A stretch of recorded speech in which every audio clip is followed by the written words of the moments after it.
96.7 KCAL Rocks. Time to talk some sports with our guy, Pep. Pep, what's going on? Yo, good morning, Patrick, and everybody out there. Listen, we've been going heavy on football. We'll talk football. We will also talk about the Major League Baseball playoffs. But all of a sudden, it's almost time for the regular season in the NBA. If you're a Lakers fan, they'll be just down the road. They're going to take on the Suns at Acrisure Arena out in the desert tonight. And from all reports that I've been seeing is that the Lakers for 3 quarters will play their regular, their starters and the regular rotation. So if you're a Lakers fan, tonight might be the most realistic thing that you'll see for the regular season. Like they're actually going to play the guys like LeBron and Anthony Davis and whatnot. So you'll get a glimpse of what the Lakers might look like this season tonight in their preseason finale. One, that'll be kind of cool to see the real squad there. They're going to give them a run, see what happens.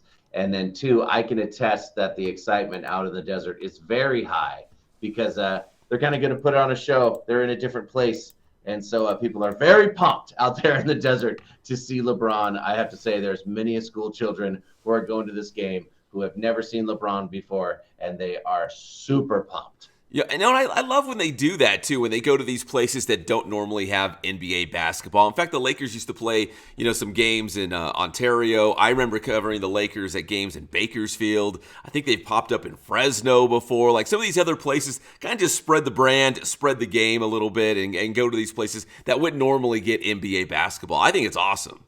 Absolutely. They even played an outdoor game against the Phoenix Suns. Right. It always seems to be the Phoenix Suns at the tennis garden. And I remember with Kobe Bryant there and Steve Nash. It was very cool. That's right. At Indian Wells, Patrick. I forgot about that. You're right. The outdoor game, man. That was, the novelty of it, right? That was so cool. Yeah. Kobe was talking about actually having to deal with the wind and how it was kind of cool. I forgot about that. That's awesome. I wish they would do that again. In fact, I was in Temecula yesterday, and someone told me, the Lakers are in town. I'm like, the Lakers are in town. I guess they were at Pechanga Casino doing something. So I don't know. They're all over Riverside County, apparently. Smart, man. Getting to know the peeps. They know they have a lot of fans out there as well, so pretty cool. They do. A lot of Laker fans out here in the IE, no doubt about that. All right, Patrick, let's talk some baseball before we get to the Major League Baseball championship series updates. The Dodgers announcing their general manager saying Dave Roberts will be back. He is returning. I know he's kind of polarizing. Some people like Dave Roberts. He's done a lot of good things for the Dodgers, and he's consistently made them a contender. And other people say he can't get them over the hump. That COVID year of a championship doesn't really count. It was a shortened season, but he's back. Whether you like it or not, he will be back as the Dodgers skipper. And again, he's polarizing. Some people love him. Some people hate him. Yeah, I mean, they need somebody to blame, and they blame him. I mean, part of me is like, he can't go out there on the field and play himself. He can't play for the players. And, it was funny. They were showing the Steeliversary, they were calling it, when the Red Sox came back on the Yankees when they were down 3-0 and watching him steal all the way around. He's a fighter. He's scrappy. I think he's the perfect manager, to understand baseball. Sure, he's made some questionable decisions, but, I mean, is it his fault that Clayton Kershaw gave up 6 runs right off the bat and just kind of put a sour taste in everyone's mouth, and then everyone felt the, oh, no. Yeah, you're right. I mean, if you're going to point to something, not necessarily that Clayton Kershaw start, but sure. I feel like questionably he's made some decisions on his pitching, like leaving guys maybe in there a little bit too long. And so I get all that. And you're right. As a player, that was probably his most iconic moment. It was stealing those bases when he was on the Red Sox. That was probably it for him. Definitely. All right, so Dave Roberts is back. Dodgers are out of the playoffs, so let's talk about the teams that are in the playoffs right now. The Phillies are up on the Diamondbacks 2-0. Game 3 is tonight. And for the Phillies, just a quick shout-out to our guy Taijuan Walker, the pride of Yucaipa High School, a starting pitcher for the Fightin' Phils. I don't believe he's on the mound tonight for Game 3, but he is. He's had a great season for Philadelphia. I love it, man, because one of his best friends works at the gas station right over here at the it was very cool. He used to be on My Mariners, and it's kind of nice to see him escape Loserville, if you will. I say that lovingly. To see him do some damage. It's kind of cool if we could get one of our own to get a ring because, boy, those Phillies are hot. Yeah. And he pitched for Arizona, too, for a little bit. So he's actually going up against one of his former teams. So that's pretty cool as well. That's the National League. In the American League, we got the Rangers up 2-1 against Houston. In fact, Texas won last night 8-5 to get that first game in the series. And, all right. Did I say Rangers up 2-1? Yeah. Right. The Astros. Yes, Astros. Sorry, excuse me. 8-5 last night. Jose Altuve homered, and the little guy, man, I don't know how he does it, but the guy still hits bombs. He's one of the postseason leaders in home runs in his career. Like, it's unbelievable. Yeah, I mean, you hate to admit it, but I mean, this was out the trash can without devices, and they're still really good. We have to accept it. Unfortunately, the Astros are still very good, and trust me, it is very painful for me to say that. Yeah, that's the first thing I thought, Patrick, was like, you know what? They are still good. I doubt they're cheating because they're really under, the magnifying glass now. Like, everyone is watching them and keeping an eye on them.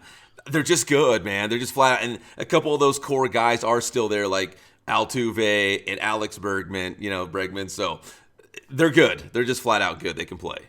It's like they're the Patriots of Major League Baseball. Yeah. Sure, they've been caught doing some wrong things, but they're also very good.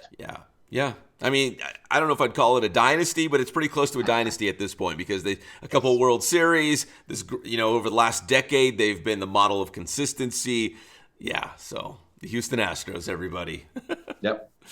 All right, and finally, Patrick, let's talk some NFL. Big one coming up this weekend in divisional play in the AFC West for the Lightning Bolts. The Chargers will play the Kansas City Chiefs, and for the Chargers, coming off a tough loss at home against the Dallas Cowboys. How do you regroup and dial it back in to take on what might arguably be the best team in the NFL, the Kansas City Chiefs, at least the reigning champs?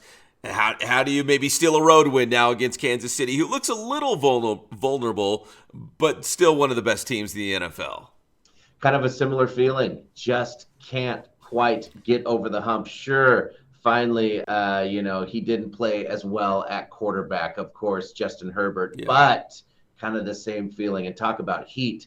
That seat that Brandon Staley is on is burning him up. I think he's gone after this year. I'm kind of surprised it didn't happen last year.